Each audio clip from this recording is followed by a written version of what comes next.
The third film in the Fast saga, Tokyo Drift, makes the bold and fascinating decision to not give us a trilogy ender. It doesn't reunite us with Paul Walker and Vin Diesel for one final ride. No, instead it asks, hey, instead of giving you any of the characters you know and love in settings that you know and love, doing the type of fast car things that you love, drifting.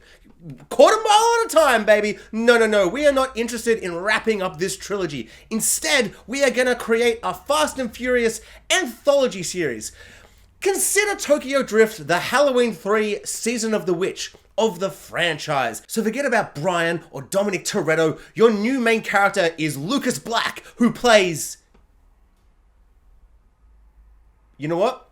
I did just watch the film, but I don't think I caught his name. At one point, right at the end, they call him DK, which is the name of the bully that he beats in a drift battle at the end, and then he takes the mantle of DK, which no, doesn't stand for Donkey Kong, it stands for Drift King. But you know what? It doesn't matter what his name is because you will not remember his name. What you will remember is his acting, and by his acting, I mean his accent. It is going to be the most memorable thing about this movie. It is going to be sharp and harsh, and it's going to contrast to the rest of the people and really highlight the fish out of water situation that is going to be surface level at best, but that accent's really going to keep hammering home that he does not belong in Tokyo. The Fast and Furious franchise with Tokyo Drift tries to set off on an anthology path, but then at the end of the film, Tokyo Drift kind of gets cold feet on setting the path of a new anthology series and doing maybe a Grand Prix next time in Paris or something or whatever. And they bring us a cameo at the end of the movie of Vin Diesel. He comes back as if it's some kind of post-credit stinger to hype for old school, original recipe, Fast and Furious shenanigans. And it is simultaneously exciting, interesting, kind of baffling, because the whole film feels like it's like, don't worry about that anymore. But then at the end of the film, it's like, we apologize for whatever this movie was. I don't know. Did you like it? You liked it. You liked it more than you thought you would. Well, regardless of you liking it more than you thought maybe you would like it, we're not bringing any of these characters back. Vin Diesel is back. He's back. Did you see our post-credit stinger with Vin Diesel? We might bring one character back from this film. Probably Han. Yeah, the one that died. Yes, we know he exploded. He did in fact erupt in flames and die. Actually, maybe this film will be from the future. Yeah, it'll be set in the future. Oh, director Justin Lin.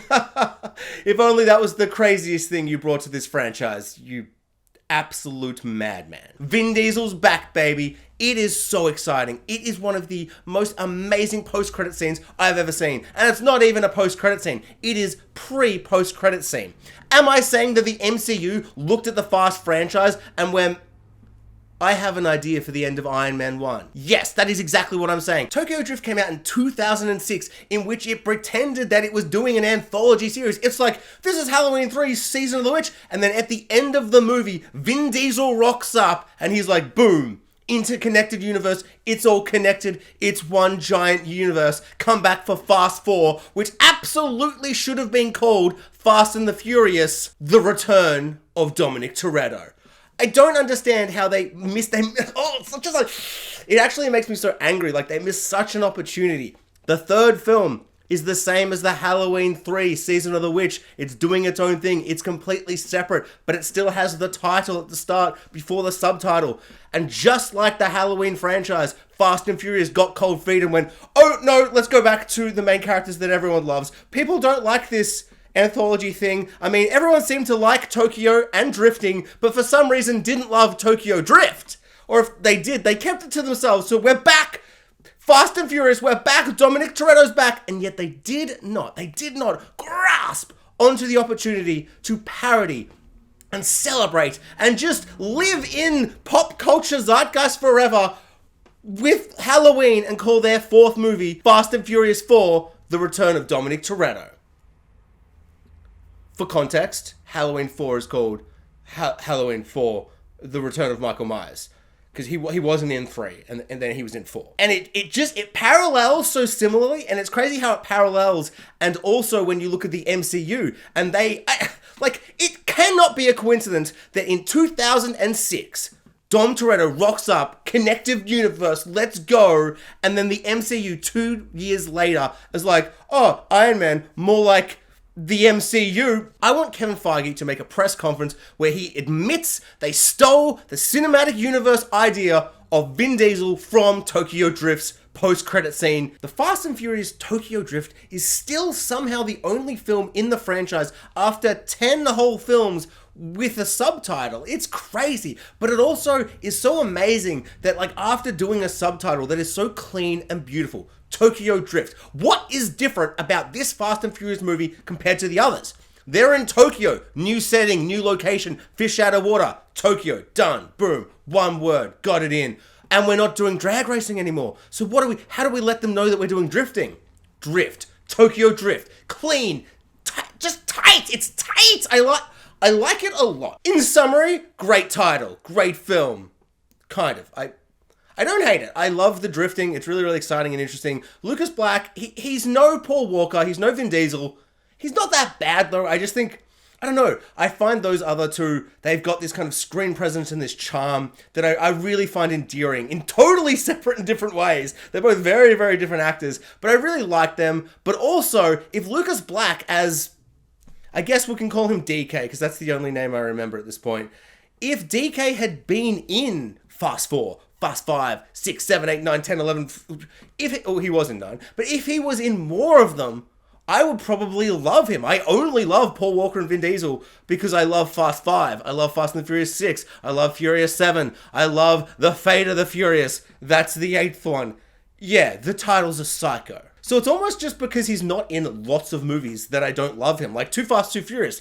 I don't know if I love any of them if they weren't just in 7 other movies that I love. So I don't know. I almost kind of feel bad for him. The only thing in this movie that I remember at all from watching it years and years ago is there's a scene in an elevator and he's like, who's this DK? That's so bad. It's not even so over the top. You're like, that's offensive. It just, I wasn't committing to the accent. And then Little Bow Wow, who's also in this film and in the elevator with DK at this point, who isn't called DK at this point, just to be clear. So Little Bow Wow's talking about the villain, the bully character, and he's like, DK's the best at doing what he does. He's like, what does DK stand for? Donkey Kong. And Little Bow Wow's like, what? No, his name is not Donkey Kong. Is that a joke? Are you an idiot? What is this? His name is Drift King. He's the king of drifting, which you knew, and yet you're still wondering what DK stands for? Donkey Kong? And Little Bow Wow gives it, he's not saying that, but it's all the subtext of the scene. Also, a little side note, Little Bow Wow is in this film from Like Mike, the greatest film about magical shoes that make you good at basketball. What a film. That film is so revolutionary in so many ways. Fun fact about Like Mike. Todd from Breaking Bad, you know, the guy who's the worst guy who ever lived? He was the bully in Like Mike.